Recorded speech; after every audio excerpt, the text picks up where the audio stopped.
Bernard Fieux, vous êtes le commissaire des rencontres culturelles maçonniques de Lyon qui vont se dérouler très prochainement. Cette année, c'est quoi la particularité de la 16e édition 2025? Et voilà, la particularité, c'est que c'est la totale continuité par rapport aux 15 éditions précédentes. Le salon est né Salon du livre lyonnais il y a un certain nombre d'années. Et cette 16e édition, qui s'appelle maintenant depuis quelques années Rencontre culturelle maçonnique, elle est là pour rassembler une trentaine d'auteurs d'ouvrages maçonniques, pour rassembler des libraires, éditeurs qui viennent présenter l'ensemble des ouvrages, parce que c'est dans notre objet de transmission, l'écrit et les ouvrages sont un des éléments importants. Et cette manifestation, elle est pour témoigner de l'ensemble de notre philosophie, de nos symboles, de notre spiritualité. On se transporte avec 7-8 conférences dans la journée ou tables rondes sur lesquelles on échangera sur nos valeurs et sur les thématiques qui sont celles de nos travaux en loge. En clair, on rassemble 11 obédiences qui ne travaillent pas toutes de la même façon, mais qui, pour certaines, ont des sujets de prédilection, pour certaines parlent du grand architecte de l'univers ou d'un bon Dieu, et puis pour d'autres non, pour certaines travaillent sur des sujets sociétaux et d'autres non.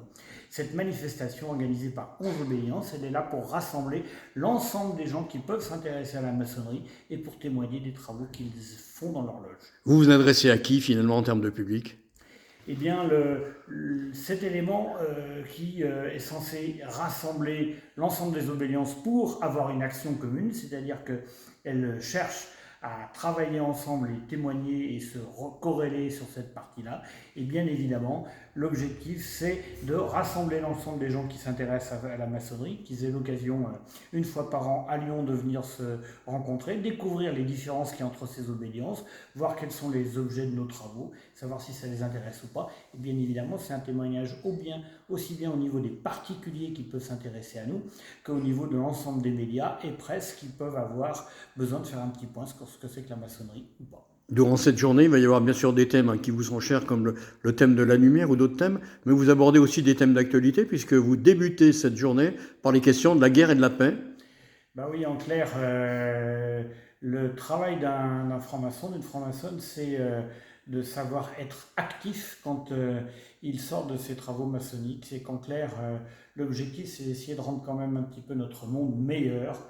En clair, et cette partie-là de la paix, ça veut dire débattre de ces sujets-là, des guerres qui sont cachées, des guerres qui sont hyper médiatisées, et pour savoir s'emparer de l'ensemble des sujets d'actualité, de faire en sorte qu'on puisse travailler un peu plus sereinement. Une des tables rondes portera sur la relation entre les maçons et les médias, par exemple, pour savoir ce qu'il en est de la vérité de nos travaux ou de ce qu'il en est de l'ensemble des travaux à l'extérieur de nos loges et temples. Aujourd'hui, il faut encore lever le voile sur ce qu'est la franc-maçonnerie, sur ses soi-disant secrets. Il n'y a pas de secret en maçonnerie, on trouve tout sur Internet. Par contre, ce qui est important, c'est que les maçons et les maçonnes, ils ont envie de travailler tranquillement entre eux. Et quand ils décident par contre de s'extérioriser et de témoigner de l'ensemble des travaux ou des éléments sur lesquels ils veulent être efficaces dans ce monde, puisque c'est un de leurs objectifs majeurs, eh bien, ils organisent des manifestations comme celle-ci pour en témoigner.